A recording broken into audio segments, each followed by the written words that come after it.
आपण पाहत आहोत SN न्यूज मराठी। लाईक करा, शेअर करा, सबस्क्राइब करा व रहा आमच्या सोबत। नामदेव गायकवाड, आपण उजव्या साइड वरती या। मेडिकलचे मालक रोहित नामदेव गायकवाड, बाबासाहेब विठ्ठल फुले आणि रोहिणी नामदेव लवटे सरपंच दादा खरात इथे उपस्थित आहेत, त्यांचं स्वागत आहे। दत्ता मेजर यांचा सन्मान बापूंच्या शुभास्ते। टेंबवाड म्हैसाळा 95 साली 95 साली पाणी आल्यानंतर या तालुक्यातली 38 गावं पाण्यापासून वंचित। 20 वर्षाचा आमदार झाले। 99 ला माझा पराभव झाल्यापासून या तालुक्याचं नेतृत्व, या तालुक्याला आमदार पद होतं। एक सोडून 2 आमदार या तालुक्यात झाले। काय 38 गावांचा त्यांनी विचार केला नाही। खवसपूरला टिंबूचं पाणी होतं, खवसपूरला टिंबूचं पाणी नव्हतं, मोठेवाडीला नव्हतं पाणी नव्हतं, अचलदानीला पाणी नव्हतं, लक्ष्मीनगरला पाणी नव्हतं, बागलवाडीला पाणी नव्हतं, सोनालवाडीला पाणी नव्हतं, मंगेवाडीला पाणी नव्हतं। कशासाठी यांनी विचार केला नाही? आणि काल तुम्ही मला निवडून दिल्यानंतर मी सगळी 14 गावं बसवली। ती शून्यापासून एकतपूर पासून ते खवासपूर पर्यंत चीकमोद घेतलं, कटपळ घेतलं, इटकी घेतलं। एकट्या इटकी गावासाठी मला 125 कोटी रुपयाचं बजेट वाढवून घ्यावं लागलं। त्यावेळी त्या इटकीच्या गावाला पाणी गेलं। आज तुम्हाला येत्या महिन्यात उजनीच्या पाण्याचं काम चालू होतंय, टेंबूचं काम चालू झालेलं आहे, आज मानकड काम चालू आहे। येत्या महिन्यात आपल्या खवसपूरला सुद्धा पाईपलाईन टाकायला चालू होणार आहे। तुमच्या गावाला 2 योजनेचं पाणी मिळालेलं आहे। टेंबूचं पाणी तुम्हाला दिलेलं आहे, उजनीचं पाणी तुम्हाला दिलेलं आहे। 1 एकर सुद्धा खवसपूरचा जिरायत राहणार नाही। प्रत्येक एकरात पाणी पोहोचवल्याशिवाय ही शहाजी पाटील राहणार नाही, तुम्हाला जाहीर त्यांनी विचारलं।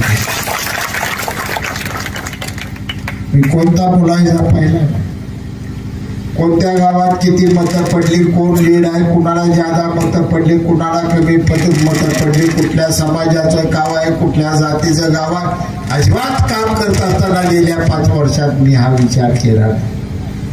तालुक्यातलं प्रत्येक गाव माझा आहे, मतदारसंघातलं प्रत्येक गाव माझा आहे। भाळवडी गट असो किंवा सांगोला तालुका असो, प्रत्येक गावावर मी मनापासून प्रेम केलं। त्यांच्या अडचणी सोडवायचा मी मनापासून प्रयत्न केला। तुमच्या आशीर्वादाने, माझ्या माता भगिनींच्या आशीर्वादाने मित्रांनो, आज हे बघत बघत आपण चित्र बदलत चाललो। आजचा तालुका आणि येणाऱ्या 2 वर्षातला तालुका आहे जमीन आसमानचा अंतर आहे। इटकीपासून तुम्ही नारळापर्यंत गेला आणि इकडं कोळ्यापासून भाळवणीपर्यंत गेला तर तुम्हाला उन्हाळ्यात सुद्धा सगळा तालुका असा हिरवागार शालो असल्यासारखा दिसल, हे मी तुम्हाला या ठिकाणी स्पष्टपणानं अभिवचन देतो। या ठिकाणी कुणामुळे केलं आपण? आज या राज्याचे मुख्यमंत्री एकनाथजी शिंदे साहेबांनी शपथ घेतल्यानंतर आणि फडणवीस साहेबांकडे जलसंपदा खाता आल्यानंतर हा सगळा कायापालट झाला। या अगोदर आज जे बोलतायत शरदचंद्र पवार बोलतायत, उद्धव ठाकरे बोलतायत, अनेक जण बोलताना आज दिसत आहेत। शरद पवार या राज्याचे मुख्यमंत्री 4 वेळा मुख्यमंत्री होते, उद्धव ठाकरे 2.5 वर्ष मुख्यमंत्री होते। काय असं तालुक्याच्या प्रश्नाविषयी त्यांना कळवायला नाही का? त्यांनी हे प्रश्न सोडवले नाहीत। आणि आजच्या वेळेस सांगोल तालुक्याचे प्रश्न सुटायला लागले। सांगोला तालुका प्रगती पथावर चालल्यानंतर हीच लोक येत आहेत आणि पुन्हा टीकाटिप्पणी करून लोकांना भंबावून सोडण्याचं काम करतायत। यापासून पहिल्यांदा आम्ही सावध राहिले पाहिजे मित्र। इंग्रजांना या ठिकाणी घालवून आपल्याला स्वातंत्र्य दिलं, त्या स्वातंत्र्य सेनानींची आपल्याला कुठेतरी जाणीव असली पाहिजे।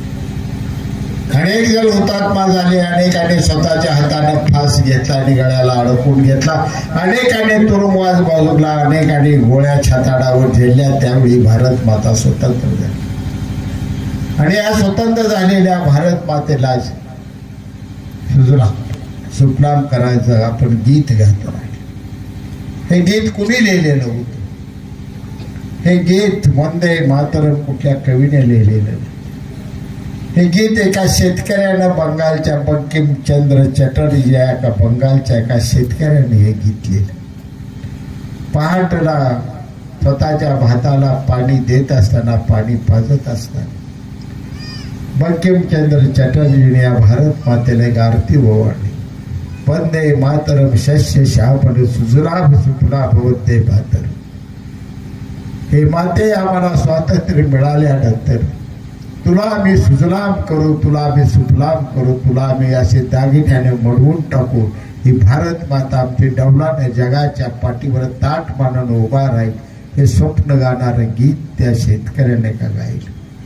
आणि ते गाणं पूर्ण करण्यासाठी आज प्रत्येक पिढीने कष्ट करणं, राबणं हे तुमचं माझं सर्वांचं कर्तव्य. आज या ठिकाणी तरुण फळे अशी उभा राहिलेली आहे. हे भविष्य आहे उद्याचं, या भारत देशाचं भविष्य आहे, महाराष्ट्राचं हेच भविष्य आहे, या सांगोला तालुक्याचं भविष्य. त्याच्यासाठी दालनं सगळी कर्तृत्वाची खुली करणं तुमचं आमचं सर्वांचं आज काम. आणि त्या जाणीवेतून आपण ह्या तालुक्याला पुढे घेऊन जाण्याचा प्रयत्न. आज कुठल्या माईचा लाल येणार नाही की ज्याला सांगोला तालुका दुष्काळ म्हणायची हिंमत कोणाची उडार नाही. पश्चिम महाराष्ट्रात सर्वात जास्त पाणी कुणाला आहे तर ते सांगोला तालुक्याला पाणी आहे. मी जाहीररित्या या ठिकाणी तुम्हाला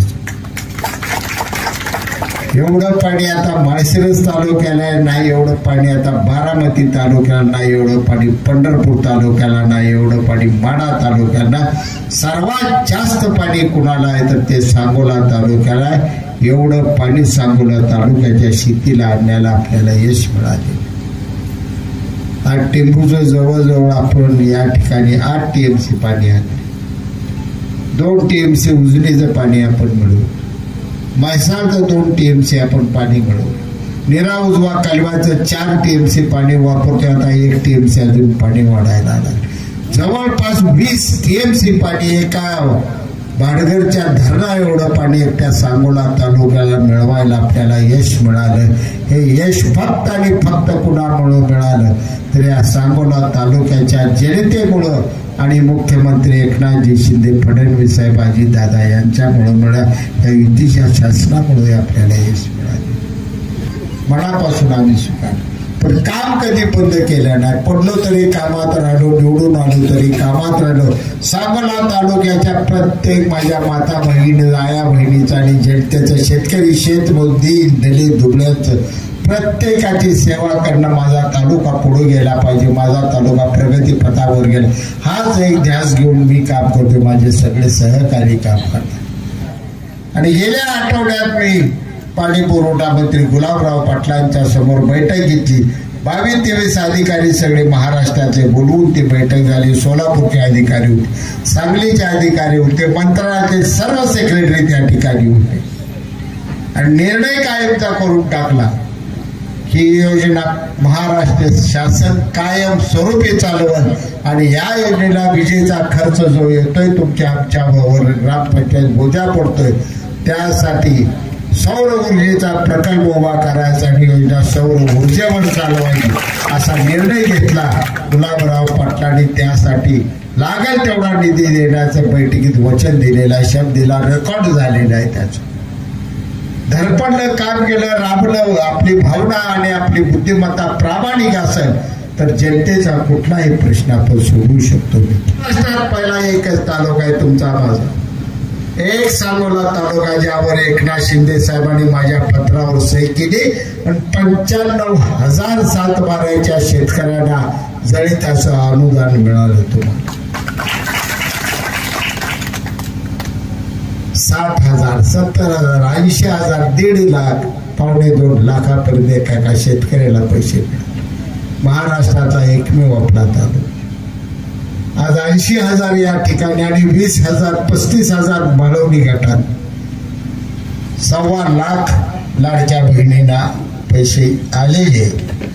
आणि अजूनही मी कमीत कमी 20,000 महिला भगिनी आमच्या ज्यांची खाते अडकलेली आहेत ती खाते पूर्ण केल्याशिवाय मिळणार नाही. येत्या 15 दिवसात अजून 30-35,000 महिला भगिनींची खाती मी मोकळी करणार, त्यांना पैसे मिळवून देणार, म्हणजे देणार. त्यासाठी मी तहसीलदार साहेबांच्या दोन्ही तालुक्याच्या रात्रंदिवस पाठीमागे आहे, त्याचा मी रात्रंदिवस पाठ लागतो. अनुदान मी या ठिकाणी म्हटली. उद्धव ठाकरेच्या काळात पाऊस पडला होता, आठवते का तुम्हाला? पावसानं पिके गेली होती. उद्धव ठाकरे स्वतः अक्कलकोटला विमानानं आले होते आणि अतिवृष्टीमुळे शेतकऱ्याचं झालेलं नुकसान ते भरून गेले. दिवस काढला ते मी बरोबर होतो, सगळं बघितलं. सोलापूर जिल्ह्यात सोडा, अक्कलकोट तालुक्याला सोडा, सांगोला तालुका, महाराष्ट्रात जरी 1 रुपया जर वर्षांनात शेतकऱ्याचं नुकसान झालं म्हणून मिळाला असेल तर उद्याची निवडणूक मी लढवत सुद्धा 1 रुपया पैसा दिला नाही शेतकऱ्यांना उद्धव ठाकरे. आणि शिंदे साहेब झाल्यानंतर आपल्याकडे अतिवृष्टी झालेली होती आणि 9-10 गावं त्या ठिकाणी बाधित झालेली होती. संगेवाडी बाधित झालं, माजरी बाधित झालं, कोळं बाधित झालं, जुनोणी बाधित झाली, नारळ बाधित झालं. सगळ्या जेवढ्या बाधित झालेल्या शेतकऱ्या पंचनामे केले. 15 दिवसात 19 कोटी रुपये आपल्याला मुख्यमंत्री एकनाथ शिंदे साहेबांनी दिलं आणि सगळे नुकसान झालेल्या शेतकऱ्यांना पैसे घरपोच केले. केंद्र सरकारच्या नियमापेक्षा दुप्पट पैसे प्रत्येक हेक्टरला या ठिकाणी एकनाथ शिंदे साहेबांनी दिले.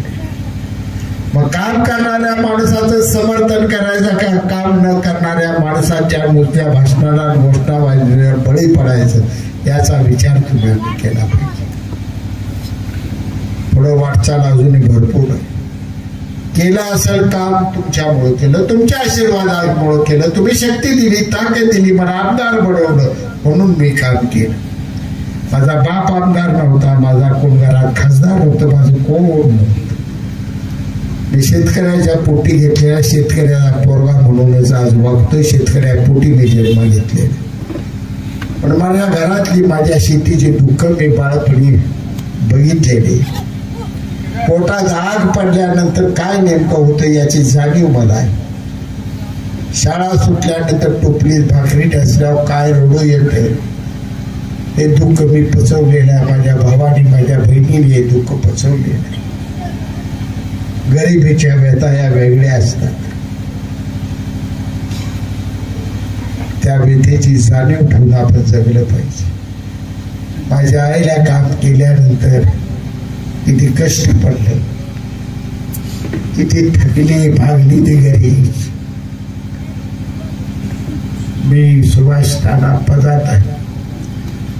आमचे खंड दाबायचो, दंड दाबायचो, ती उडायची. कष्ट करणाऱ्याला त्याचे दुःख कळत असतात, लाभ न बघणाऱ्याला दुःख कळत नसतं. वेदना ही ज्याची त्याला असते. या वेदनेची जाणीव ठेवून आपल्याला पुढे वाट करायची आहे. आपलं कुटुंब, आपला प्रपंच, आपली लेकरं बाळ, आपली आई, आपला बाप, आपली बहिणी, आपला भाऊ यांचा संसार सुखी झाला पाहिजे या ध्येयाने प्रेरित होऊन तुम्ही आम्ही कामाला लागायचा मित्र. मी तो त्याच वेळी माझा श्वास बंद करेल. जाऊ द्या माझ्या आजारावर कोण बोललं काय बोललं. शहाजी पाटील आहे ना, काय हे ढाढ्या भाग आहे. फुफ्फुस काढून फेकतो, लिव्हर काढून फेकतो, काय सगळं काढून फेकतो, तरी सुद्धा जगून दाखवायची आवडाद आहे. माझ्या कशाला दादाला मी डॉक्टरला सांगितलं होतं. डॉक्टर म्हणला अजून महिनाभर विश्रांती घ्यायला. बरं म्हणतो घेतो. आता एक काम करा, मला हॉस्पिटलमध्ये कर म्हणा. मी आमदार 9 वाजता जाऊन विश्रांती करतो. मला डॉक्टर द्यायला आहे, माझ्याबरोबर डॉक्टर आहे बा, कुठेतरी बसला असेल. मला एक डॉक्टर तुम्ही द्या, मी पगार देतो, 1.5 लाख रुपये महिन्याला पगार मी देतो म्हटलं. मला ती द्या म्हटलं. बरोबर दवाखान्यात निघालो. राजू बसलो गाडीत, गाडी थेट रिकोपाटली कडे चिक भाऊ अजिबात कोणी सापडू. मला 5 बायकोचं तोंड बघून पेपरा झाडू सगळं बघ.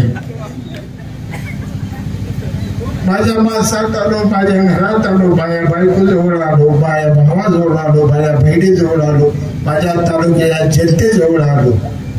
15 दिवसांनी गेलो तपासाला. परत डॉक्टर, नर्स, सगळ्या VIP अमेरिकेत मी सगळं काम करणार.